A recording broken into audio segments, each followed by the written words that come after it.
Chosen one. Have you noticed it yet? The way people you've known for years suddenly look at you like they've seen a ghost. The way their smiles tighten, their laughter dims, their compliments feel like camouflage. You didn't say a word, but something about you is screaming now. And it's not your outfit. It's not your glow up. It's your energy, your evolution. And here's what they don't want to admit. You don't look the same anymore, because you're not the same. There's a holy fire behind your eyes now, a stillness in your walk that sounds louder than applause, a peace so unshakable it's making demons twitch. You walked into the room and their masks started slipping. You smiled and their secrets started sweating. They can't explain it, but they can feel it.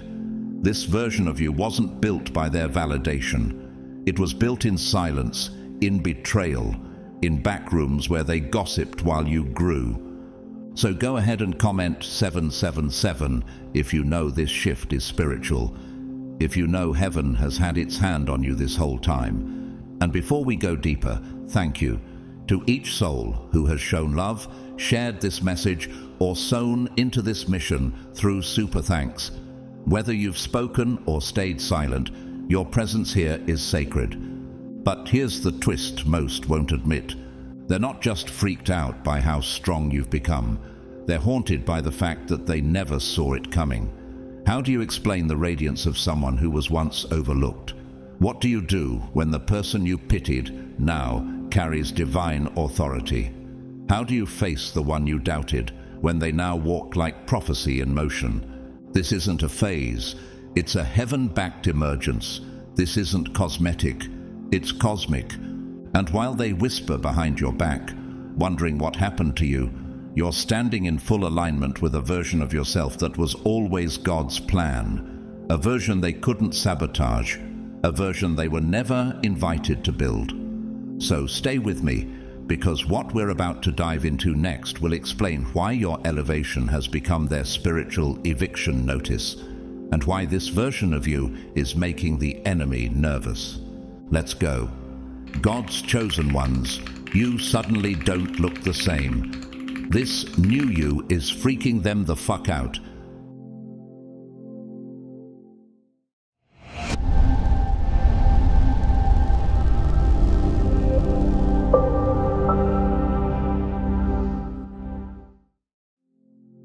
They say you look different now, but that's not the whole truth, is it? It's not your haircut. It's not your clothes. It's not even the way you speak. What they're really sensing is that something about you now feels unreachable. You don't just look different, chosen one. You've become a sealed realm, and they no longer have the key. Why does your presence suddenly feel like silence before a storm? Why does your name in their mouth now taste like conviction instead of control? What they're reacting to isn't surface. It's the unseen shift, the kind of change that happens when your spirit upgrades faster than their manipulation can follow. You don't move like someone looking for approval anymore. You walk like someone who's been in the furnace and came out with fire in your eyes. You used to give explanations for your peace. Now you protect it like sacred territory. You used to shrink to fit the room. Now you carry the room without saying a word. And that stillness, that unnerving silence, it's not absence, it's power. This is what happened with Jesus in Luke 4:30. After reading in the synagogue and confronting the false expectations of his hometown, the crowd tried to drive him off a cliff. But the word says he passed through the midst of them and went his way. No fighting, no arguing, just divine disconnection. Do you feel that? That sacred ability to disengage, not out of fear, but out of fullness. Think of Malachi Drew, once the soft-spoken son of a church janitor. For years he was everybody's emotional sponge, the one who kept peace even when it broke him. Then came the death of his brother, the betrayal of close friends, and a vision during prayer that said, "Stop bleeding for people who enjoy your wounds." He changed. 6 months later, people said he was distant, but he wasn't. He was delivered. Can you relate to that moment when your peace starts making others uncomfortable? And that discomfort, it reveals who was there for your presence, not your progress. Now consider someone like actor and activist Elliot Page, who reinvented publicly, facing fierce resistance from those who once cheered him. When he aligned with his internal truth, many who once praised him couldn't handle the change. Why? Because alignment exposes dependency. The people who were most shaken weren't shocked by the change, they were exposed by it. When you heal, you unintentionally unmask others. Contrast that with Jeffrey Epstein, a man who built an empire on control, secrets, and manipulation. His downfall came not through a loud confrontation, but through the persistence of those he underestimated. His power vanished when access was denied. Truth, even when silent, speaks louder than lies ever could. What happens to the puppet master when the strings are cut? Your healing has done the same. You're no longer the emotional yes person, no longer the available receiver for other people's unresolved trauma. You used to respond to guilt trips like reflex. You used to dim your glow to protect their ego. But now, you're like a tree that has shed its leaves for winter, not because you're dead, but because you're in preparation. And the ones who relied on your fruit without watering your roots are panicking. Isaiah 30:15 echoes this sacred truth. In quietness and trust shall be your strength. Strength isn't always loud. Sometimes it's the refusal to react. Sometimes it's the sacred art of silence that reveals the imbalance others depended on. You've become like the jaguar in the jungle, silent, untraceable, moving only when necessary. Not because you're hiding, but because you've outgrown the hunt. Your energy no longer bleeds for those who come with dull swords and hollow apologies. Isn't it strange how they miss you the most now that you've stopped saving them from their own chaos? Rafaela Nunes, a divorced mother of 2 in Brazil, used to stay on the phone with her toxic ex until 2 a.m., calming his anxiety while ignoring her own. After a therapy breakthrough, she stopped answering. Within a month, her ex called her cold. But she wasn't cold, she was clean. She was finally breathing air, not polluted by manipulation. Why does self-respect always seem like arrogance to those who thrived off your chaos? When a volcano goes dormant, people forget its power, until the earth shakes again. And now that your silence isn't submission but strategy, the ground beneath your old connections is trembling. Not because you want revenge, but because peace has replaced your performance. There's a musical principle in composition called rest, a deliberate pause written into the music. Not a mistake, not a silence. A calculated moment where no sound becomes the most powerful sound. That's what you are now, a living rest, a sacred interruption in their cycle of noise. So when they say you've changed, what they really mean is they can no longer manipulate you. When they say you've become distant, what they feel is you've stopped bleeding for their comfort. And when they say you're different, they're confessing you've stopped giving them access to your anointing. You're not mean, you're not distant, you're whole. And wholeness disrupts broken systems like light invades darkness. That's why your presence feels like confrontation to those who once fed on your submission. They're not haunted by your absence. They're haunted by the version of you they will never control again. You've transcended the identity they built for you like it was scripture, and now they're panicking. Not because you've changed into someone harmful, but because you've awakened into someone holy. The mask they put on you no longer fits, and without it, they're left facing someone they never bothered to understand. What happens when the version of you they once defined now stands with a voice, a boundary, and a brilliance that doesn't shrink? It's not your glow that terrifies them, it's their fading illusion. They don't recognize you anymore because the image they crafted was never built on truth. It was built on comfort, on control, and on keeping you in a role that served their ego. Were you always the sensitive one? the failure, the black sheep. Did they ever love you, or just the power they felt defining you? This isn't new. Remember Joseph in Genesis 37? His brothers couldn't stand the coat their father gave him, not because of the cloth, but because of the calling. They sold him, betrayed him, and buried the story of who he really was. But in Genesis 45, when Joseph stood as governor of Egypt, the same brothers didn't recognize him. Why? Because elevation changes posture, and they were never meant to recognize the resurrected you. They only knew the crucified version. Think of Ramiel Dorsey, once the weird kid in her high school who barely spoke. Her classmates called her forgettable. Years later, she became a civil rights attorney defending exploited teens, and one of her bullies was arrested for fraud. During the trial, he whispered, "You were never like us." She smiled, not out of pride, but because for the first time he finally told the truth. What labels were you expected to carry so others didn't have to examine their own? Now think of someone like Kerry Washington, the acclaimed actress and activist known for her transformative roles and fearless advocacy. For years, Hollywood boxed her into supporting roles. She was good for certain characters, but never lead material. Then came Scandal, and the world had to adjust to a woman who wasn't playing by their script. Her power wasn't new, it was finally visible, and that visibility made people uncomfortable. Why? Because when you outgrow the cage they built, it makes them question their entire architecture. Contrast that with Harvey Weinstein, who used power not to elevate, but to confine. He built an empire by determining who got seen and who got silenced. But when women like Lupita Nyong'o, Ashley Judd, and so many others stood in truth, his illusion shattered. The same spotlight he weaponized became his exposure.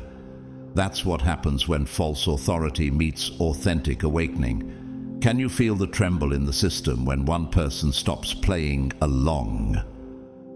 Your transformation has done the same.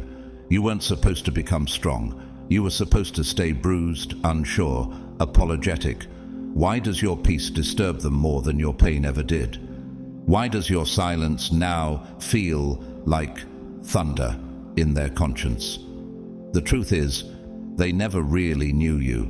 They only knew the version of you shaped by silence, molded by survival, and softened by trauma. And now that you've healed, you've become something they can't mislabel.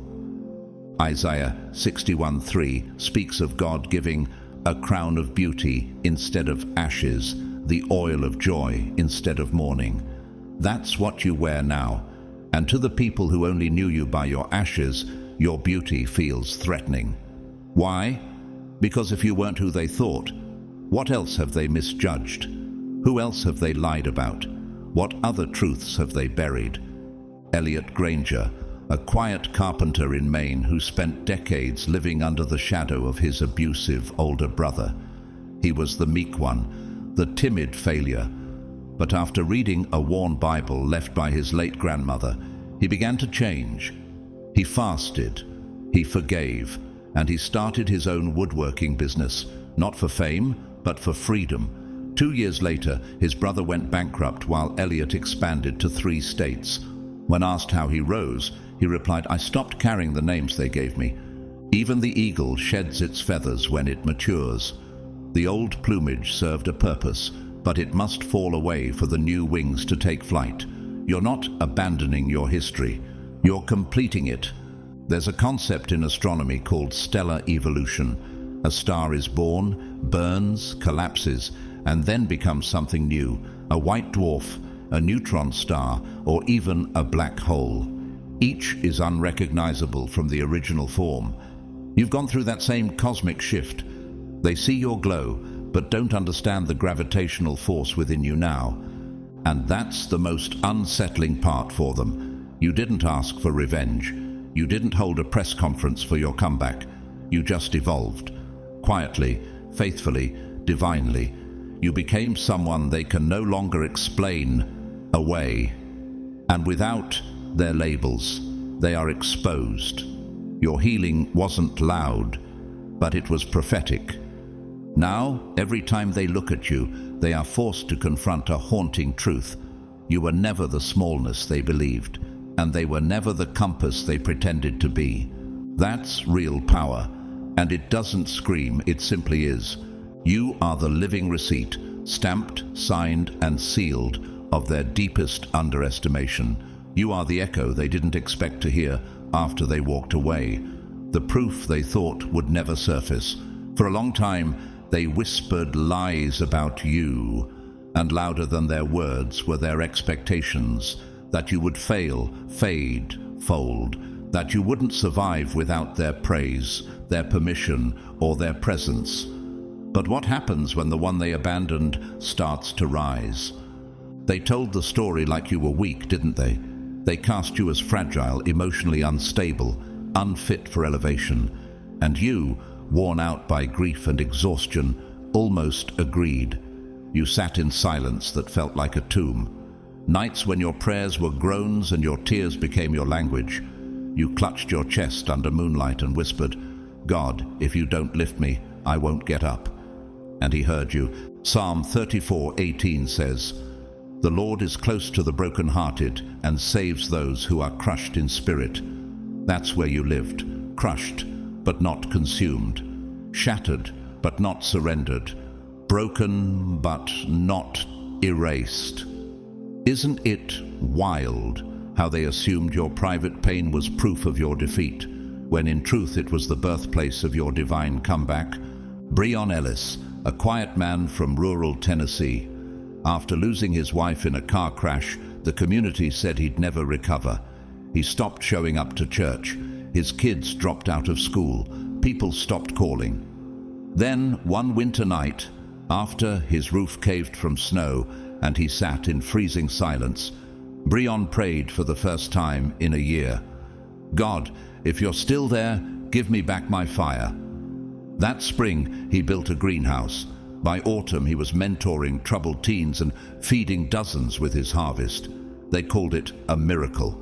He called it mercy. What if your glow now is the evidence of the grave you walked out of? This isn't the glow of someone who faked their strength. It's the radiance of one who bled in silence and kept moving. You don't walk around bitter. You walk like someone who saw hell and chose to keep going. You carry a peace that's confusing to those who left you for dead. Why aren't you angry? Why aren't you clapping back? Why aren't you chasing closure with the ones who broke you? Because your existence is the closure. Like Job, who sat in ashes while his friends accused and misunderstood him, you too wore grief like a second skin. But in Job 42:10 it says, "After Job had prayed for his friends, the Lord restored his fortunes and gave him twice as much as he had before." Your restoration didn't come after revenge. It came after release. Isn't it strange how the most haunting thing to your enemies isn't your fury, but your freedom? Now think of author and speaker Iyanla Vanzant, who went from welfare and domestic violence to becoming a world-renowned healer and teacher. Her show, Fix My Life, didn't just counsel others. It exposed her own past. She didn't hide her scars. She spoke from them. And in doing so, she transformed millions. The people who once pitied her now study her, because transformation that doesn't seek approval is unstoppable. Contrast that with Lori Loughlin, the actress who paid to fake her daughter's success. She built a story based on shortcuts and illusion. When truth surfaced, her reputation crumbled, not because she failed, but because her success was never built on substance. That's the difference. Some people rise because of polish. You rose because of pressure. I'll tell you about Emery Tran, a woman who was called too emotional by her ex-husband, her family, and even her therapist. She was always crying, always too sensitive. But when she turned 38, she stopped apologizing for her heart. She opened a grief counseling center for widows and single mothers. The same people who mocked her emotions now ask her to speak at their events. She didn't harden, she deepened. Her softness became her superpower. Have you ever been told your tenderness was weakness, only to watch it become your divine weapon? Even the wildflower grows in soil no one tends to. You were meant to bloom in silence. They thought no spotlight meant no story, but your light came from within, and that's why it disturbs them so deeply. You didn't shine because they clapped. You shined because God whispered, "Rise." In the world of architecture, there's a concept called load-bearing walls, structures that carry weight silently, without decoration, without praise. You were that. While they decorated their facades, you carried generations in your soul. And now that your foundation is solid, they want access, but not accountability. You weren't supposed to glow. You weren't supposed to speak. You weren't supposed to build a future without them in it. But every time you laugh, create, breathe in peace, they hear the sentence they tried to write for you unravel. What does it feel like to be the contradiction to every word spoken against you? What does it feel like to be the evidence that healing is holy and survival is sacred? They didn't just fail to destroy you. They failed to understand that God was building you in the very darkness they left you in. And now that you're untouchable by bitterness, unreachable by guilt, and undeniable in presence, your life whispers something louder than revenge ever could. They missed their moment, and grace covered yours. There was a time, chosen one, when you dimmed your light out of mercy. You didn't shrink because you doubted your power. You shrank because you sensed theirs couldn't handle the truth of yours. You played small, not out of fear, but out of compassion. You muted your voice to protect fragile egos. You folded your brilliance like a note in your pocket, just to keep peace with those who mistook your strength for arrogance. But what happens when peacekeeping becomes soul erasure? You used to make yourself less so others could feel more. You twisted your laughter into silence, your victories into whispers, and your ideas into afterthoughts. Why? Because you sensed it would rattle them, and you were right. But now, you've healed. You no longer trade your authenticity for acceptance, and that, more than anything, is what shifted everything. Have you noticed how suddenly the very traits you once concealed are now drawing stares? Why do you think your light, once softened for their comfort, now feels like confrontation? Matthew 5:14-16 reminds us, "You are the light of the world. Let your light shine before others, that they may see your good deeds and glorify your Father in heaven." You've stopped hiding the glow that heaven handcrafted, and now your very presence acts like a spotlight, not out of pride, but because purity reveals what pretense tries to conceal. Take Elise Marchand, a once quiet graphic designer from New Orleans. For years, she worked under a boss who mocked her gentle spirit and stole her ideas. She never pushed back. She told herself it wasn't worth the drama. But in the silence of her private moments, she kept learning. She kept building. One day, she was offered a position to direct an international branding campaign, independent of him. When the world saw her talent, the man who minimized her was exposed. Her light didn't destroy him. His refusal to evolve did. What if your elevation wasn't meant to provoke them, but their reaction is revealing what they've been avoiding? Now look at Malala Yousafzai, the Nobel Peace Prize winner, who was once shot simply for going to school. Her very existence as an educated, joyful woman became a threat to an entire system built on fear. She didn't fight back with bullets. She used books, speeches, and presence. Her light was disruptive, not because it was violent, but because it revealed the violence of the darkness.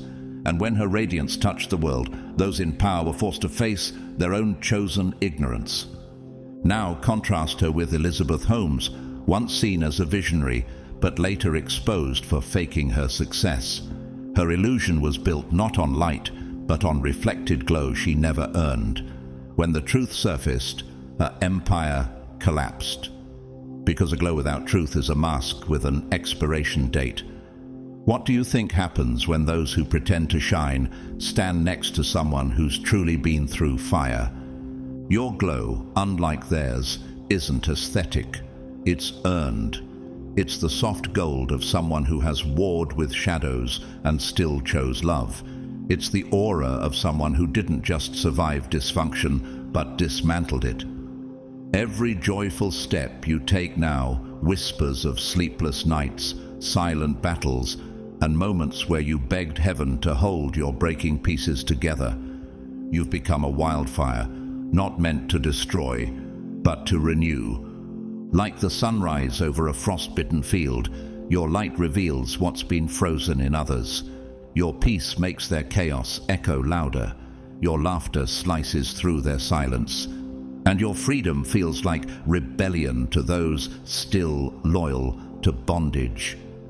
Have you noticed how the same people who once dismissed you now watch you like a mirror they didn't ask to see? Andre Vasquez, a former gang member in Chicago who served 10 years for armed robbery. In prison, he found an old guitar and began writing songs about regret and redemption. When released, he performed for youth in shelters. His voice was raw, imperfect, but honest. One of his old gang leaders saw him at an event and later told someone, "It's not just the music, it's the way he walks now. It exposes how much I've stayed the same." Isn't that the real tension? That your growth isn't just impressive, it's disruptive. That your light doesn't just shine, it reveals their chosen darkness. Even in marine biology, there's a term called bioluminescence, when a deep-sea creature glows to survive in darkness. The light isn't for show, it's for survival, for navigation, for truth. That's what you carry. You didn't turn on your glow to impress them. You lit it to stay alive. And that glow is not welcome everywhere. Some people see it and wonder why theirs never turned on. But light exposes choice, and your evolution has cracked the illusions they built around stagnation. If you could escape the cycle, they could have too. If you could heal, they could have asked for help. If you could grow, they could have stopped choosing comfort over change. But they didn't. And now, your glow is a silent indictment of what they were too afraid to confront. You didn't beg for permission. You didn't post a countdown to your awakening. You stopped participating in the games, and suddenly you became dangerous. Not because of harm, but because of hope. You are proof that freedom is possible. And for people still addicted to their chains, your light is not beautiful, it's offensive. Because if light is a choice, then darkness is too. You've become the kind of presence people shift uncomfortably next to, not because you're cruel, but because you're clear. There was a time when your softness made everyone else feel safe, not because they were good, but because you gave them room to project their insecurities without consequence. You absorbed their passive aggression like a sponge, laughed through disrespect to avoid looking too sensitive, and played emotional therapist while your soul slowly withered. But those days, those bleeding, shrinking, swallowing days, are over. What happens when the peacemaker stops sacrificing peace for the illusion of harmony? You no longer nod politely through backhanded compliments. You no longer excuse concern wrapped in manipulation. Your silence now doesn't signal approval, it signals awakening, and that's what makes people uneasy. Why do they fidget around you now? Why do their smiles tighten, their voices strain? Because the mirror you've become is no longer clouded by the fog of people-pleasing. It's clean, it's healed, and it's silently reflecting everything they don't want to see in themselves. This is what happened to Jesus in Mark 3:2-5. As he healed a man on the Sabbath, religious leaders watched not in reverence, but in resentment. He asked them, "Is it lawful to do good on the Sabbath, or to do evil?" They stayed silent. So he looked at them in anger, deeply distressed at their stubborn hearts. Your presence does the same. It disturbs stubborn hearts, not with words, but with clarity. And you've come into alignment with Proverbs 4:23, which says, "Above all else, guard your heart, for everything you do flows from it." You now guard your inner world with spiritual boundaries sharper than any sword. Not everyone gets access to your peace anymore. And that's divine wisdom, not pride. Think of Amara Fields, once known in her friend group as the strong one. She was the shoulder, the fixer, the one who stayed after parties to clean up emotional messes left behind by people who never returned the favor. Then her mother died, and not one of them showed up. Something snapped, not in rage but in revelation. She stopped answering late-night venting texts. She stopped laughing at the jokes made at her expense. She didn't make an announcement. She just stopped showing up to spaces that never saw her. Can your absence say more than your words ever could? You've become the person they can no longer lean on when it's convenient, because you've set boundaries that are no longer bendable. You no longer offer comfort to people who delighted in your confusion. You no longer open your arms to those who only show up when they need to feed off your strength. You've updated your access list, not out of spite, but out of survival. Now consider poet and activist Andrea Gibson, whose vulnerability and performance is matched only by their fierce advocacy for emotional truth. For years, they softened their poetry so it wouldn't offend. Then came a cancer diagnosis, and something shifted. They began writing with the fire of someone who had nothing left to fear. Their words, once gentle, became sharp, precise, liberating. Audiences still clapped, but now they wept. Why? Because truth spoken from healing is no longer ornamental, it's holy. Now contrast that with Anna Delvey, the infamous con artist who infiltrated New York's elite by playing the role people expected. She crafted charm out of chaos, and people fell for it until they didn't. When the illusion cracked, so did her empire. People couldn't sit next to her anymore because what once seemed dazzling was revealed to be deception. And deception, when exposed, can't be entertained. Your silence now carries that same kind of truth. Not the manipulative kind, but the cleansing kind. You're not angry. You're anchored. You're not withholding. You're awake. And for people who used to reach into your soul like it was theirs to borrow from, that is terrifying. Why do you think chaotic people feel nervous around your calm? Why do the same people who once loved your availability now call you distant? Because they can no longer touch what they never honored. Let me introduce you to Elijah Mendez, a former youth pastor in Arizona who spent a decade pouring into a church that never paid him. He was told it was for the kingdom. But when he became chronically ill and needed help, no one called.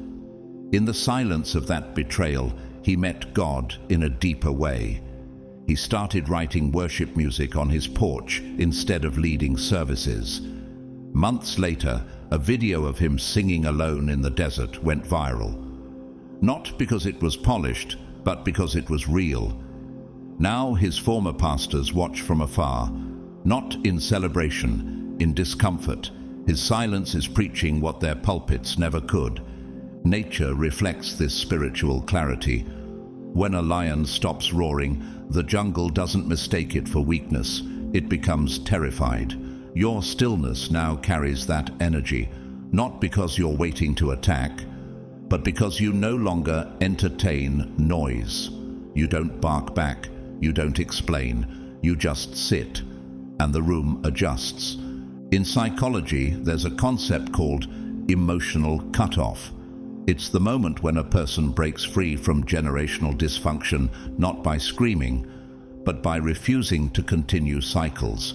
That's what you've done. You've unplugged from the roles they handed you, the fixer, the feeler, the forgiver on command.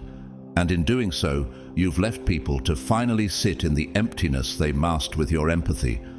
You're not unkind, you're clear, and clarity is a confrontation to those who built castles in your confusion. So now they fidget in your presence, not because you've become harsh, but because you've become honest.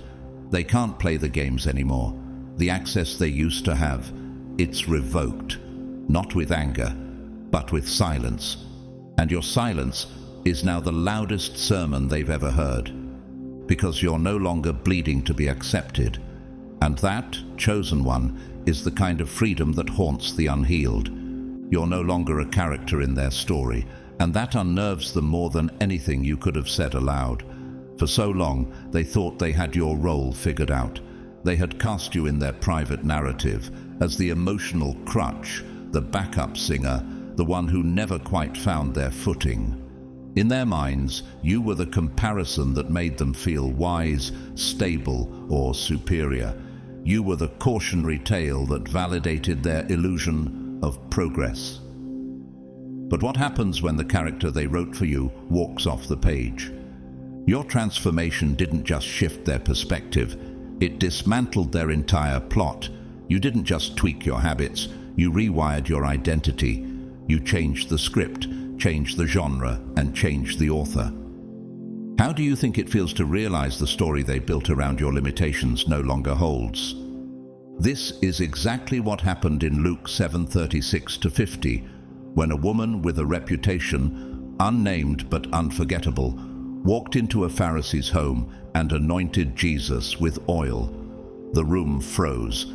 The Pharisee said to himself, "If this man were a prophet, he would know who is touching him and what kind of woman she is." But Jesus flipped the narrative. He told her, "Your faith has saved you. Go in peace." In one moment, she went from shame to honor, from background to beloved. Her story outlived the people who tried to write her off. You've done the same. You didn't just change scenes. You left the entire set behind. You outgrew the script that kept you small, and now the ones who assumed they'd always be central to your storyline are watching from the wings, confused by a plot that no longer includes their presence. Think of Jeanette Moore, once a stay-at-home mother dismissed as just a housewife by her affluent in-laws. They spoke over her at dinners, ignored her ideas, and told their friends she lacked ambition. Then Jeanette went back to school at 42. 4 years later, she opened a grief therapy practice, and her TEDx talk went viral. The same people who once defined her by her silence now study her words. Why? Because she rewrote the story without their cosign. Have you ever outgrown a room so completely you wonder how you ever fit there to begin with? Your growth didn't come with a press release. It came quietly, faithfully, like a vine finding light through concrete. You didn't call for backup. You didn't warn anyone. You just evolved. And the truth is, they never expected to see you bloom. They thought they'd always be needed to interpret your worth. But when you stopped translating your soul into a language they could understand, you left them behind. Now think of actor and humanitarian Forrest Whitaker, often underestimated early in his career for his soft voice and gentle demeanor. But over time, he refused to play roles that flattened him. Instead, he chose characters with layers, depth, conflict, and redemption. Eventually, he won an Oscar for playing a king. He didn't become louder, he became fuller. That's the shift you've made. You're no longer begging for lines in someone else's drama. You're writing a legacy. Contrast that with Jussie Smollett, who faked his own victimhood to gain relevance. He tried to control the story, only to be removed from it completely. What's the consequence of writing false scripts? When truth walks in, illusions walk out. His downfall wasn't public opinion, it was self-manipulation. You've done the opposite. You let truth guide your evolution, even when it cost you connections. You stopped explaining your growth. You stopped holding the door open for people who only entered to steal your light. Now, those same people are watching a version of you they never prepared for, and that dissonance haunts them. Luis Navarro, once the funny friend in every group. Everyone loved him when he was drinking too much, making jokes about himself, playing the fool. Then he got sober, started journaling, went on silent retreats. One by one, the party friends stopped calling. Why? because his healing dismantled the entertainment they expected from his pain. He didn't exile them, he just stopped performing. Isaiah 43:18-19 declares, "Forget the former things, do not dwell on the past. See, I am doing a new thing. Now it springs up. Do you not perceive it? That's your energy now. You're not bitter. You're blooming. You're not clinging. You're being called forward." The chrysalis doesn't apologize for becoming a butterfly. The shell splits, the form shifts, and the old casing falls away, not because it's evil, but because it's expired. You didn't discard people. You just stopped shrinking to make them comfortable. There's a principle in cinematography called depth of field. It's the space where the subject remains in focus while the background blurs. You are now fully in focus, and what once held central space in your life has faded into soft blur, not out of malice, but out of misalignment. They're not angry that you grew. They're angry that you grew without them, that you didn't beg them to come, that you didn't wait for them to catch up, and now they're left with a bitter truth. They were never the main character.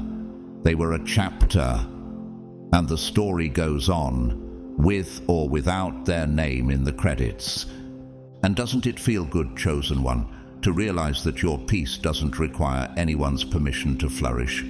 Your silence isn't quiet anymore. It's a force, a signal, a judgment without words. There was a time when your silence meant nothing to them.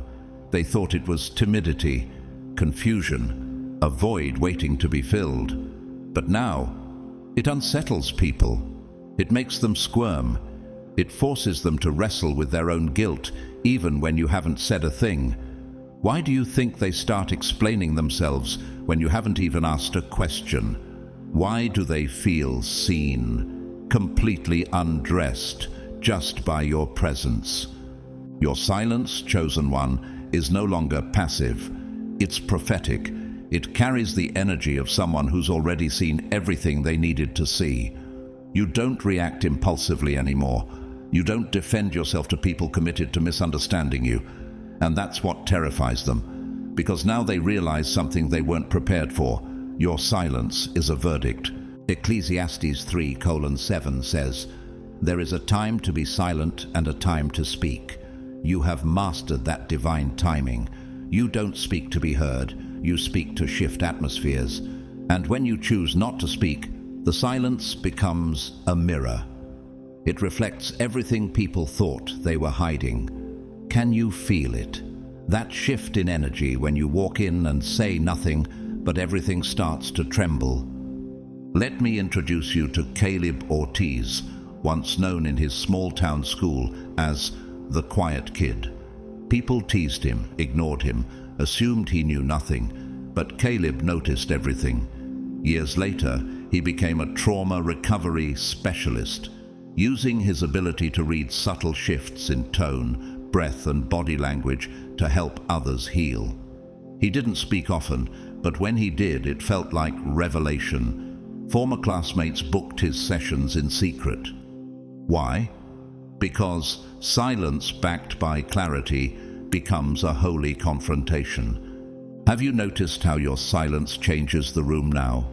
This is what Jesus did in John 8:6-9. When a woman caught in adultery was thrown before him, the crowd demanded judgment. Jesus bent down and wrote in the sand. He didn't argue. He didn't shout. He just stood in silence, then said, "Let any one of you who is without sin be the first to throw a stone." One by one they walked away. Why? Because the silence between his words exposed what noise tried to bury. You've reached that same spiritual weight. Your energy now reveals things people didn't even know were visible. You're not a threat because you shout. You're a threat because you know.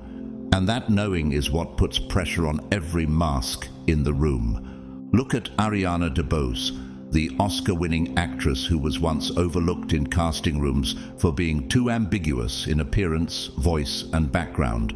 She stopped trying to explain herself. She let her stillness and talent speak. And when she stood on that stage holding her award, Her silence between thank yous was thunderous. It wasn't pride, it was proof. Proof that clarity doesn't always need applause, it just needs time. Now contrast that with Sam Bankman-Fried, the cryptocurrency mogul who built an empire on charm and ambiguity, until silence from regulators turned to investigation. The more questions he dodged, the louder the truth became. When silence became evidence, the illusion collapsed. That's the thing about unearned influence. It can't survive real clarity. And you don't chase confrontation. You let the room reveal itself. People get nervous when you sit quietly because your stillness triggers their secrets.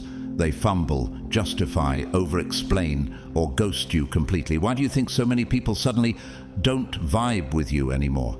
It's not you, it's the frequency of truth you now carry. Maya Trang, a woman who always stayed silent during family arguments. Her relatives thought she was fragile, easy to manipulate. But over time, Maya became the one person in the room who never raised her voice, but whose gaze could stop the chaos. One Thanksgiving, after yet another passive-aggressive insult, she simply stood up, packed her plate, and left. She never explained, and no one ever disrespected her again.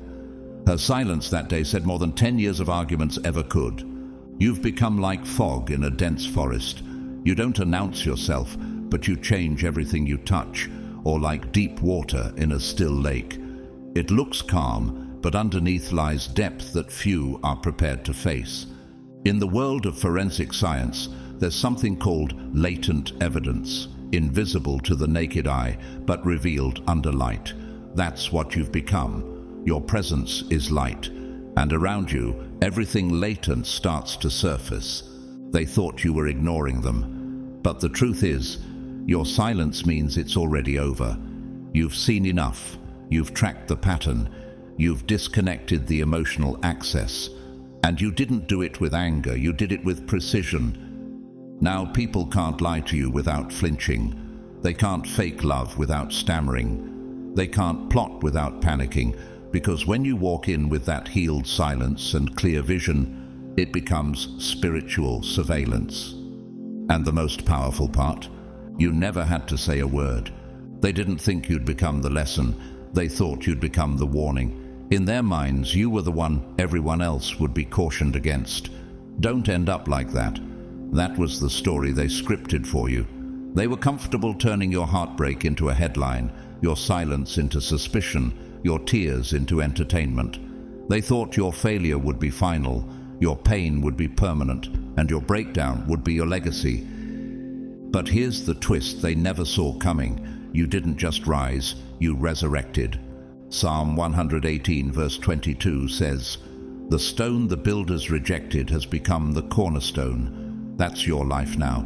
They built entire conversations on your setbacks, not realizing that the very one they dismissed would become the foundation others study. Can you feel it? The shift when people go from mocking you to mimicking your strength? Bria Lane, once known in her community for the scandal that surrounded her teenage pregnancy.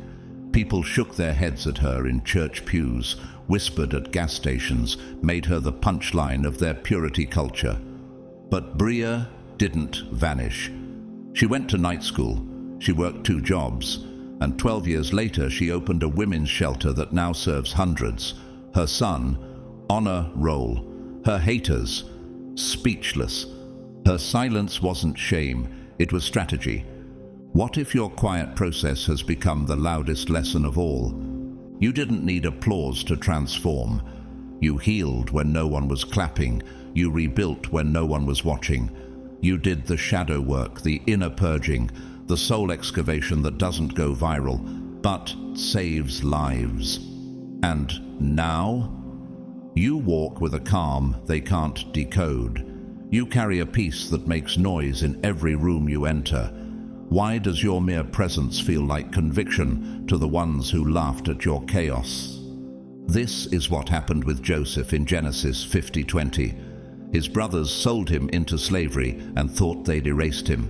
But years later, when famine brought them to Egypt, Joseph, now a ruler, looked them in the eye and said, You intended to harm me, but God intended it for good to accomplish what is now being done, the saving of many lives.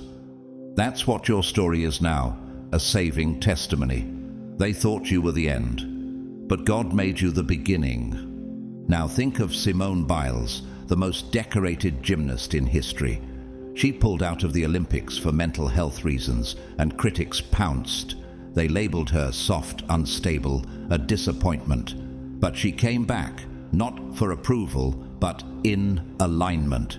She didn't need to prove anything, and that made her even more powerful. Your journey mirrors hers, choosing internal stability over external applause. Now contrast that with Jordan Belfort, the infamous Wolf of Wall Street. He built an empire on spectacle, arrogance, and unchecked hunger. He became the face of indulgence, but it collapsed. He apologized, yes, but the damage remains. Why? Because redemption without depth is just a rebrand. But yours came from the wilderness. You are like the oak tree that grew in drought. Roots deep, bark thick, presence unshakable. People now lean on your story like shade, not because you shouted, but because you stood. Elijah Monroe, a quiet veteran who lost everything, his marriage, his job, his faith. For 5 years he drifted between couches, silenced by shame. But one day, after seeing a child smile at him in a public park, something broke open. He signed up for therapy, volunteered at a soup kitchen, slowly rebuilt. Now he leads resilience workshops for former addicts. People don't remember his lowest point. They remember how he walks now, with steadiness that can't be faked. You've become like volcanic soil, formed by fire, but fertile beyond belief. The same ground scorched by heat now grows the richest harvest. Why do you think so many people who once avoided you now study you? In literature, there's a term called reversal, a plot twist where the underdog becomes the guide, the discarded becomes the hero. That's you now. The story shifted, and you're no longer the subject of pity. You're the standard of perseverance. And they can't rewrite it because your very existence testifies against their predictions. People feel your strength without needing a backstory. They see your glow and instinctively know it was earned. You don't scream it, you embody it. That's what makes your comeback so uncomfortable for them. They can't take credit for any part of it. They didn't encourage it. They didn't support it. And still, you became everything they said you'd never be. Without them, you are no longer the example of failure. You are the blueprint of redemption, and the ones who turned your tears into punchlines, they now sit silently, forced to study the lesson they never asked for. You look like you know something now. And not just anything, something deep, something unspoken, something hard-won. People can feel it when you walk into a room. They may not be able to explain it, but they sense it, like a change in temperature. You haven't just changed. You've been somewhere. You've seen too much to pretend, felt too much to lie, endured too much to play along. And now you carry a presence that unsettles the comfortable and calms the weary. What do people see in your eyes now that makes them hesitate before they speak? It's not your style. It's not your tone. It's that quiet flame behind your gaze, the one that says, I made it out. You're no longer impressed by appearance or swayed by performance. You engage from the soul. You respond from the spirit. And that unnerves anyone still addicted to surface-level illusions. Because without uttering a word, you now expose what's real and what's masked. This is the energy Jesus carried in Luke 24:31 through 32 after the resurrection when he walked with 2 disciples on the road to Emmaus. They didn't recognize him until he broke the bread. And then suddenly, their eyes were opened and they recognized him, and he disappeared from their sight. Their hearts had been burning the whole time. That's your effect now. People walk away from conversations with you burning, not knowing why. Charmaine Kelly, a once shy nurse who nearly quit her career after being bullied by colleagues in her first year. She endured panic attacks and silent lunches, but over time she built strength no textbook could teach.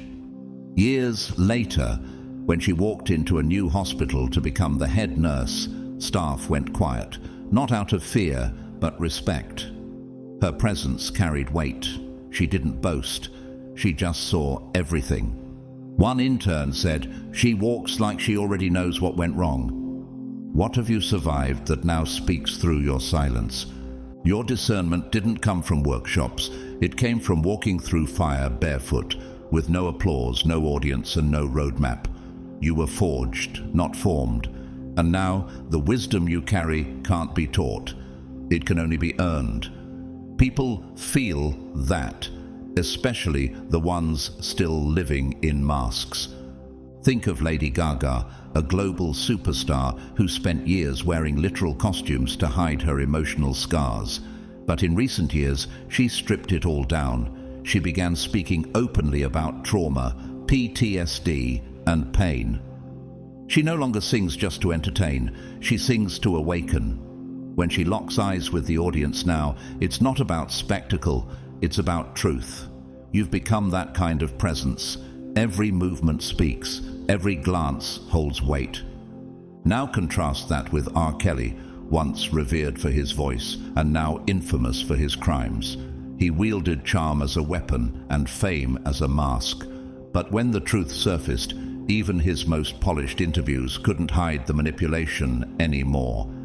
His eyes, once tools of seduction, became windows of exposure. That's the thing about truth. It eventually sees everything. Your discernment isn't for domination, it's for protection. You don't call people out to hurt them, but the way you see now makes it impossible for deception to thrive near you. And that's why people keep their distance. They can't lie the same way around you. They can't perform like before. You don't even need to challenge them. You just exist, and the mask begins to melt. Let me introduce you to Diego Marquez, a musician who lost his voice in a car accident. During his recovery, he sat in silence for months. When he regained the ability to speak, he didn't talk much. But when he did, people cried. Not because he said anything profound, but because he looked at them like he saw everything they were afraid to admit. One bandmate once whispered, "He doesn't just hear my chords, he hears the pain behind them." The owl doesn't screech like the hawk, but its silence pierces the night. You've become like that now, still, focused, aware, and those who are hiding things feel seen, even when your back is turned. There's a concept in philosophy called phenomenological perception, the idea that how we see the world is shaped by our deepest experiences. You now see through soul-tinted lenses, not paranoia, presence, not judgment, clarity. And clarity, especially in the healed, feels like a spotlight to the unhealed. Hebrews 5:14 says, "But solid food is for the mature, who by constant use have trained themselves to distinguish good from evil." That's your level now. You don't react to charm. You discern the current underneath it. You don't flinch at conflict. You read what it reveals. And the most dangerous part, you no longer announce what you know. You move accordingly. So when people get uncomfortable around your quiet, it's not your voice they fear, it's your vision. That look in your eyes now says everything. You can keep pretending, but I see you. Your yes has become expensive, and your no, it's non-negotiable. There was a time when people had unlimited access to you, like a revolving door of emotional withdrawals. You were always available, always explaining, always offering another chance, even when your soul was screaming enough. You said yes, not because you agreed, but because you feared the explosion that might come with a no. You carried other people's shame like it was your moral duty. You overextended yourself under the illusion of love. But let's be honest, how much of that love was real? How many of those connections were built on mutual respect, and how many were built on your availability? You were the emotional fixer, the go-to safe haven, the one who always made it make sense. But while they slept peacefully at night, you bled behind closed doors. Why did your compassion always have to cost your sanity? Now, everything has changed. Your yes is no longer free. It costs energy. It costs alignment. It costs discernment. And most of all, it costs trust. If someone wants access to you now, they have to walk in truth. No more loopholes. No more sugar-coated demands. No more calling you changed when what they really mean is, I can't manipulate you anymore. You've grown, chosen one, and your growth has rewritten the rules. Matthew 5:37 reminds us, let your yes be yes and your no, no. Anything beyond this comes from the evil one. You've embodied that. You don't justify your decisions to people who were never willing to understand your soul. You're no longer explaining boundaries that were built in tears and baptized in betrayal. You are clear, you are grounded, you are sacred. Take Eileen Cruz, a high school counselor in Dallas who was known as the mum of the office. She stayed late, covered for others, sacrificed her weekends, and endured constant emotional dumping from co-workers. When she hit burnout and took a leave of absence, her inbox was filled with panic, not from care, but from dependency. When she returned, she no longer answered emails after 5 p.m. She stopped giving away her lunch hour. Some colleagues whispered that she had changed, but what they really meant was they no longer had her on demand. Think of Adele, the global singer-songwriter known not just for her voice, but for her self-reclamation. After years of people consuming narratives around her weight, relationships, and vulnerability, she took a step back. She stopped explaining her choices. She moved in silence, rebuilt her health, centered her motherhood, and returned only when ready. In an interview, she once said, I know what I want, and I really know what I don't want. That's your energy now. You're no longer accessible by default. You're accessed through alignment. Now contrast that with Rachel Dolezal, the former NACP chapter leader who falsely claimed a black identity for years. Her story was built on proximity and performative empathy. She appeared available to a cause she wasn't truly aligned with. But when the truth came out, her credibility collapsed. She lost not just positions, but trust. Why? Because access without authenticity always breaks under pressure. She didn't just deceive others, she bypassed boundaries that were never hers to cross. And you've done the opposite. You've reclaimed boundaries others assumed they were entitled to. You no longer confuse guilt with grace. You've traded obligation for intentionality.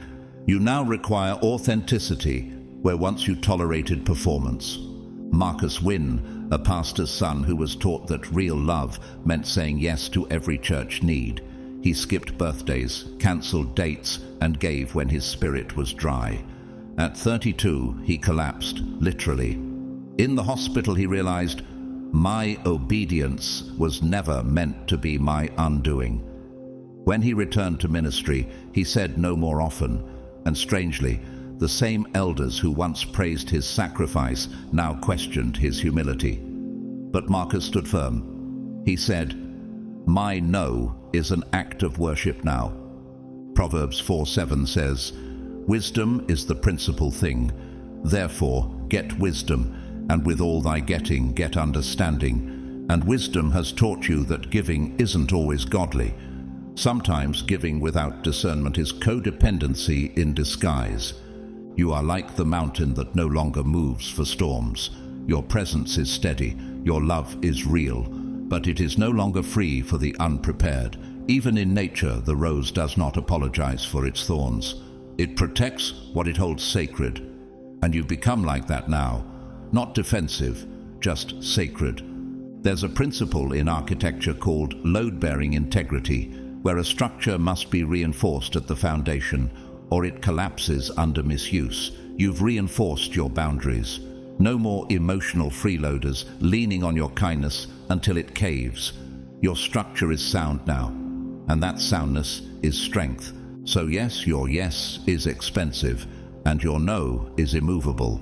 Not because you're bitter, but because you've been broken before by people who mistook your love for lifeline. You now know the cost, and that wisdom, that discernment, it's not rudeness, it's royalty. Because your love is no longer assumed, it's earned. You now embody what others only pretend to be. They have the quotes, the curated calm, the polished captions that sound wise, but collapse under truth. They've mastered the mimicry. They know how to look whole without being healed. They've learned the aesthetic of transformation, the mantras, the buzzwords, the filtered grief. But when it comes to actual depth, something's missing. Can you feel that hollowness when performance tries to masquerade as peace? Meanwhile, you carry none of the gloss, but all of the gravity. You didn't just skim the chapters of healing, you bled through them. You didn't rehearse the language of growth. You lived in the silence that comes when everything falls apart and no one is watching. You cried on the bathroom floor. You questioned your worth at 3 a.m. You lost friends. You lost illusions. You lost the versions of yourself built on bending too much for people who gave too little. And through it all, you didn't pose. You persevered. Romans 5:3-4 says, "We glory in our sufferings because we know that suffering produces perseverance, perseverance, character, and character, hope." That's what you walk with now. A hope not crafted through performance but through pressure. You've been tested in the furnace, and what came out isn't pretty, it's pure.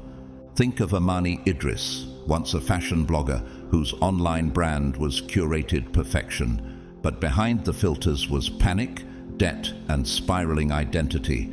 She vanished for 18 months. When she returned, she was unrecognizable, not in look, but in presence. She didn't sell anything. She started mentoring teen girls in shelters. Her voice changed. She no longer posed. She served. And people couldn't stop watching, not because she was shiny, but because she was solid. What happens when someone stops pretending and starts becoming? That's you now. You don't announce your healing. It walks in the room before you. You don't campaign for credibility. It's written into your presence. And it's that authenticity that makes the performative panic. Because when someone's wearing a costume and you show up in the real thing, everything fake begins to melt. This happened with Jesus in Matthew 23 as he addressed the Pharisees. "Everything they do is done for people to see. Woe to you, teachers of the law, you hypocrites! You are like whitewashed tombs, which look beautiful on the outside, but on the inside are full of bones and everything unclean." That's what your presence does now. It reveals what's beneath the whitewash. You've become a living confrontation, not through aggression, through alignment. Consider Shia LaBeouf, the former Hollywood wonderchild who spiraled into scandal, addiction, and chaos. For years, he performed brilliance while drowning behind the scenes. And though he occasionally attempts re-entry, the authenticity gap in his work and life remains stark. Why? Because the soul can't be cosplayed. When someone hasn't walked through fire, they can't fake the flame.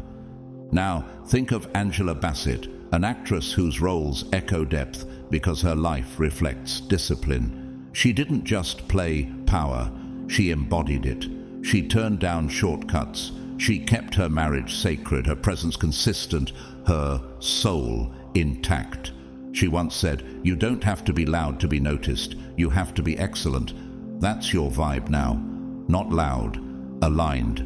Noel Reyes, a tattoo artist who used to say all the right spiritual things, chakras, energy, affirmations, but it was borrowed language. Then his sister died, and grief stripped him down. He left social media for a year. When he returned, his art had changed. He stopped drawing for trends. He started creating pieces that told stories of loss, rebirth, survival. His clients didn't come for tattoos anymore. They came for truth. They could feel it in his silence. He had finally become what he once quoted.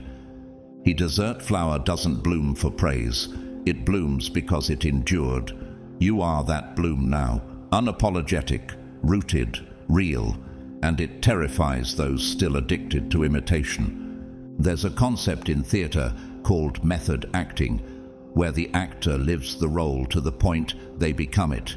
That's you now. You're not acting, you are.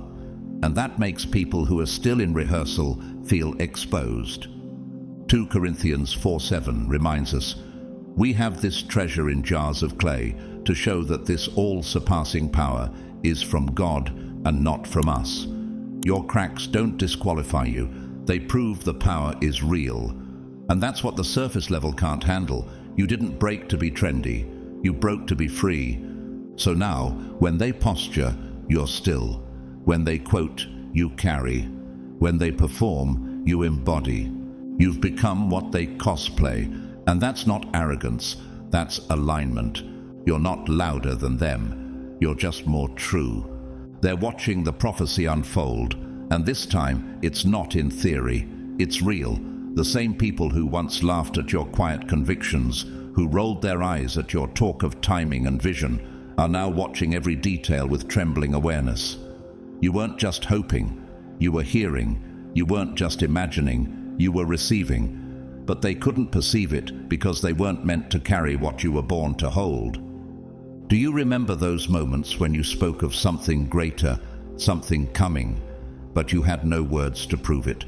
Do you remember feeling shifts in the atmosphere, divine nudges in your spirit, alignment you couldn't yet explain?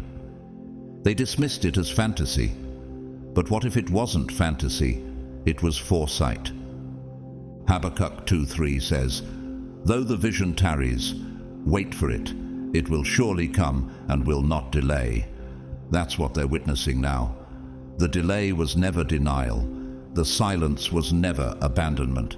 God wasn't punishing you. He was preparing them to witness what can't be faked. Prophecy unfolding in plain sight. Let me tell you about Layla Brooks, a violinist who once gave free lessons in a dusty church basement. She told her neighbors she saw herself playing on world stages. They smiled politely, then whispered when she passed. But she didn't stop practicing. 10 years later, she stood under the chandeliers of Vienna's Musikverein, her name on banners, her sound on international streams. The same neighbors now show up at her online recitals. But they never mentioned the giggles from years ago. What if the laughter you endured was actually confirmation that your vision scared them? You're not just changing, you're aligning. The right people are showing up. The timing is no longer coincidence, it's coordinated. The resources are appearing, not because you begged, but because you believed. This isn't karma, this is calling, this isn't luck, this is legacy. And now, those who mocked you are watching in silence, mouths shut but eyes wide, as every impossible thing begins to move in your favor. This happened to Joseph in Genesis 41. After years of being mocked, enslaved, and forgotten, he interpreted Pharaoh's dream and was elevated overnight. The same brothers who sold him watched his rise with disbelief. And when they stood before him later, starving, dependent, and humbled, they didn't just see power, they saw prophecy. Joseph said, "You intended to harm me, but God intended it for good." That's your story too. Now consider Tyler Perry, once laughed at for writing stage plays in churches with folding chairs and half-empty rooms. He was told he was too niche, too emotional, too southern. But he kept writing, kept filming, kept believing. Today, he owns one of the largest film studios in the world, and he named it after himself. The doubters, they now apply to be on his payroll. Now contrast that with Martin Shkreli, the infamous pharma CEO who mocked public opinion, inflated drug prices, and dismissed ethical warnings. He thought confidence could override conscience. But when judgment came, even his most ardent followers couldn't defend him. because arrogance built on short-sighted certainty will always collapse under prophetic truth. Darius Penn, once the conspiracy theory guy of his small town, he used to say things like, "I feel like something major is going to happen in my lifetime. I can't explain it." People laughed. Then a storm devastated their region, and it was Darius who had stocked food, water, and supplies, not from fear, but from faith. He sheltered families. One man, handing over his child to Darius for safety, whispered, "I see it now." The prophecy had always been real. They were just too loud to hear it. "The tide doesn't argue when it rises, it simply returns. You are that rising now, and the ones who mocked your moonlit prayers are now tracking your waves." There's a principle in quantum physics called entanglement, where particles remain connected even when separated by great distances. That's your vision. It never left you. It never abandoned you. It simply waited for everything else to catch up. Isaiah 60:22 says, "When the time is right, I, the Lord, will make it happen." That's what's happening now. Not by your striving, not by your striving, not by your strategy, but by sacred orchestration. What they thought was delusion was just early revelation, and now they're being forced to reckon with this holy truth. You were right, and they were wrong. That's what terrifies them, not your glow, not your peace. But the fact that your alignment reveals their mockery wasn't just cruel, it was ignorant. Because you weren't crazy, you were called. You weren't desperate, you were discerning. And now, you're walking into answered prayers they thought would always remain pipe dreams. You're unfolding before their eyes, and God is writing you into every story they tried to write you out of. You're not rebranding, you're remembering, and that's what unsettles them. This isn't some polished reinvention. This isn't a trend, a phase, a glow-up engineered by aesthetics. What people are witnessing now, this power, this presence, this peace, it isn't new. It's original. It's who you always were before they taught you to trade authenticity for approval, before they wrapped you in roles and told you, "Be this so we can feel safe." They think this is some sudden change, but what if the most shocking transformation is simply the unveiling of the truth that was always buried beneath the noise? Jeremiah 1:5 reminds us, "Before I formed you in the womb, I knew you. Before you were born, I set you apart. You weren't made for the mask, you were crafted for the mantle. And now that you've stripped the layers of survival, expectation, and self-betrayal, you're not becoming someone else. You're returning to the blueprint God designed before anyone else had the chance to label you." Mireia Salas, a woman who spent 2 decades as a church admin, always behind the scenes, always in service, always shrinking. They called her dependable, but what they really meant was predictable. One day, she stopped dimming. She wrote a memoir. She started speaking. People said, "She's changed." No, she just stopped apologizing for the power they always felt, but tried to keep contained. Have you ever felt like the world only accepted the edited version of you, but trembled when the full version began to emerge? You were never lost. You were layered. Years of playing roles that served everyone but your soul. The fixer, the forgiver, the peacekeeper, the quiet one. They loved the masks because they could manage them. But now they don't know what to do with the real you.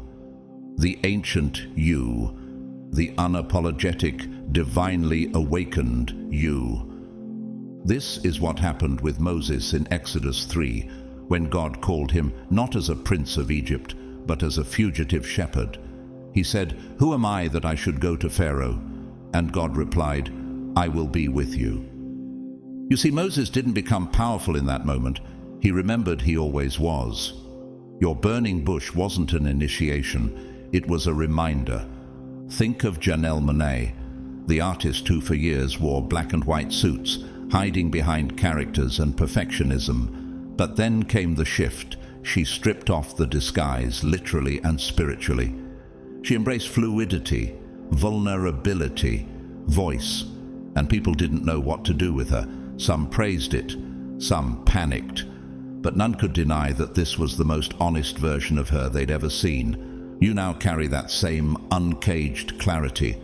Now contrast that with James Arthur Ray, the self-help guru who sold empowerment but ignored responsibility. He built an empire teaching transformation, but took shortcuts, faked the sacred, and pushed people into harm.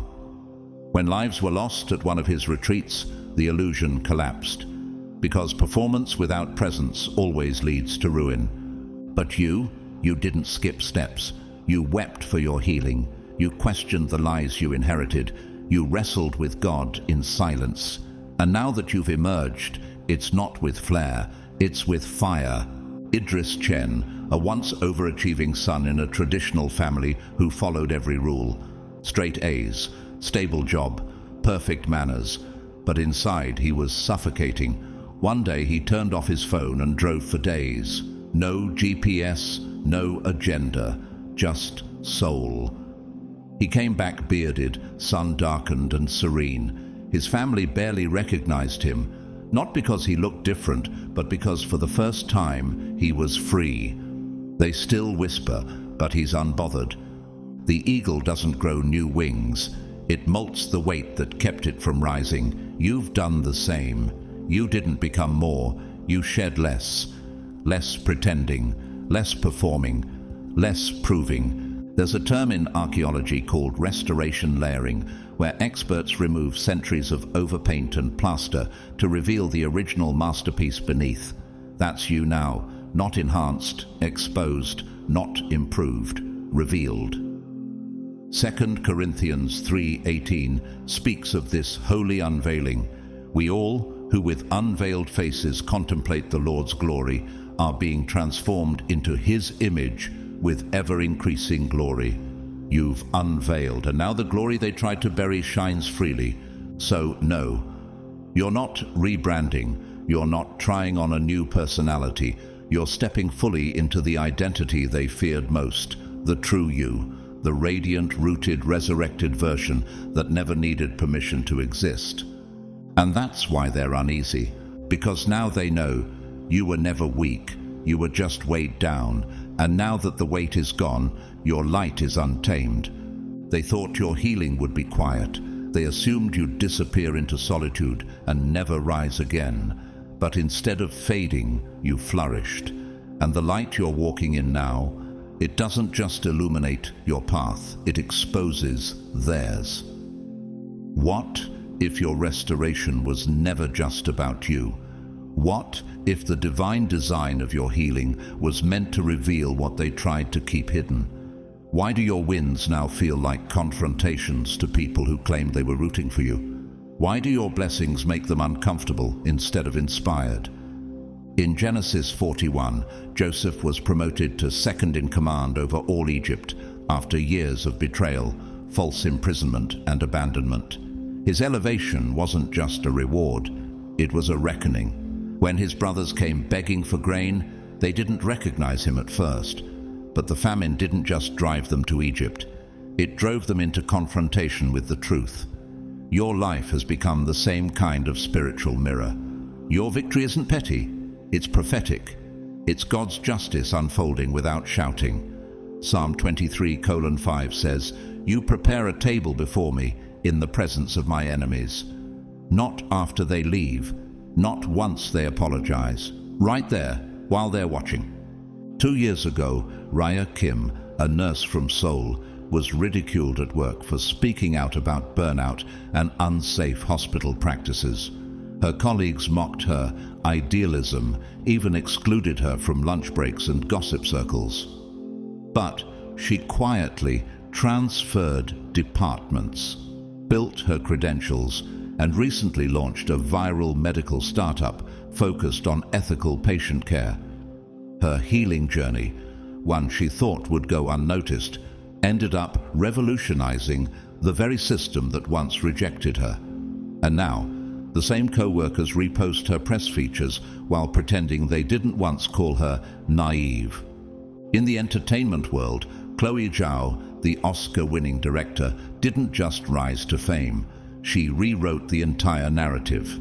For years, she was passed over for directing jobs because her style was too slow, too quiet, too thoughtful. But it was precisely that thoughtful pace, the one they dismissed, that captivated the world in Nomadland. Now, she walks red carpets that once excluded her, and her silence speaks volumes to those who never thought she'd make it past indie cinema. What if your exact scars are the very marks that verify your anointing? Nature has a sacred way of testifying too. Consider the mangrove tree. It grows in salt water, rooted in the harshest of coasts. While other trees would rot, mangroves thrive by filtering the salt through their leaves. What once would have poisoned others became its system of strength. Isn't that what your pain did? It didn't drown you. It taught you how to turn toxicity into wisdom. Or think about the caterpillar hawk moth, a creature so still in its early stages that predators ignore it completely. But once it emerges, its wings are sharp, black, armored, not beautiful, but powerful. That's you. You didn't bloom in glitter. You were built in shadows, and now your emergence makes those who tried to swat you away suddenly nervous. Why? Because you've become untouchable in the exact place they tried to erase you. One man, Tobias Vreeland, used to be a people-pleasing real estate agent in Phoenix. He bent over backwards to keep clients, friends, and even his toxic ex happy until he collapsed from adrenal burnout. That breakdown became his breakthrough. He turned to silence, Sabbath, and therapy. Now he runs a men's group helping others detox from people-pleasing and has turned down more speaking invites than he's accepted. The people who once thought he'd always be available now stare at the boundaries they never expected him to build. Even in politics, Carla Espinosa, a formerly mocked councilwoman from San Antonio, was once publicly humiliated for proposing radical housing reforms. She was told to sit down by her own party leaders. But years later, those very reforms were adopted after a housing crisis erupted. Now she walks into City Hall not to be tolerated, but to be heard. And every eye that once rolled now watches with uneasy reverence. Why does truth make people uncomfortable only after it proves itself? Because your glow wasn't cosmetic, it was carved. Your boundaries weren't trendy, they were born in fire. Your peace isn't performative, it was purchased by pain. You didn't just walk out of suffering, you walked back in carrying wisdom. And now, your presence isn't just powerful, it's prophetic. You are the harvest they didn't believe you planted. You are the truth they didn't think would surface. And you are the evidence that nothing sown in sacred silence returns void. Now walk like it. Stand in your truth. Own your voice. Protect your peace. And know this, they didn't reject the old you. They rejected access to the real you that was always waiting to rise. And now that you've risen, they'll never forget what it cost them to lose someone they didn't even recognize until it was too late. If this resonated deep in your spirit, don't keep it to yourself. Hit that like button to show love. Comment below and let your truth be heard. And share this video with someone who needs to be reminded of who they are becoming. And most importantly, subscribe to the channel. This isn't just content, it's confirmation, it's alignment, it's activation. We're building a space for the awakened, the healed, the evolving. And if you're here, it's not by accident. Turn on that notification bell so you never miss a divine download, because this is just the beginning of something powerful. Your glow up isn't surface, it's spiritual, and this channel is your mirror. Welcome home. So here you are now, chosen one, unapologetically transformed, no longer shrinking, no longer seeking permission to exist. You've become the version of yourself that used to whisper in prayers and echo in dreams. And now, your very presence shakes atmospheres, not because you're trying to, but because heaven finally authorized you to take up space. Your light isn't asking for approval anymore. It's commanding reverence, and that's exactly why they're rattled. They can't define you using the labels they used to throw. They can't unsee the glow that now surrounds you like divine armor. You've crossed into a frequency they never trained for, and the cost of misunderstanding you is haunting them in silence. You're not angry, you're just done explaining. You're not bitter, you're just too busy blooming. And as they watch the new you rise from the wreckage they thought would bury you, they're finally realizing they didn't just lose someone. They lost access to a throne room they laughed at before it opened. But you stayed faithful through the fire, and God saw all of it. So now walk like one heaven has endorsed. Speak like one whom hell regrets underestimating. Move like one who carries resurrection in their footsteps. You didn't just change, you ascended. And if this message found the deepest part of your soul and called something divine back to life, don't keep it quiet. Comment 777 below if you feel that shift. If you're rising, if you're glowing up from the inside out, let heaven and earth witness it in agreement. Share your journey in the comments. You never know who it might set free. Hit that like button if this word confirmed your breakthrough. Send this video to someone who needs to remember that their transformation is sacred, not shameful. And whether you've ever supported this space through a super thanks or simply by showing up, I thank you with all my heart. You are seen, you are needed, you are never alone. And if you're new here, subscribe now and turn on the notification bell. Because this isn't just a channel, it's a sanctuary, a movement, a prophetic space where your awakening isn't just accepted, it's celebrated. This is your reminder.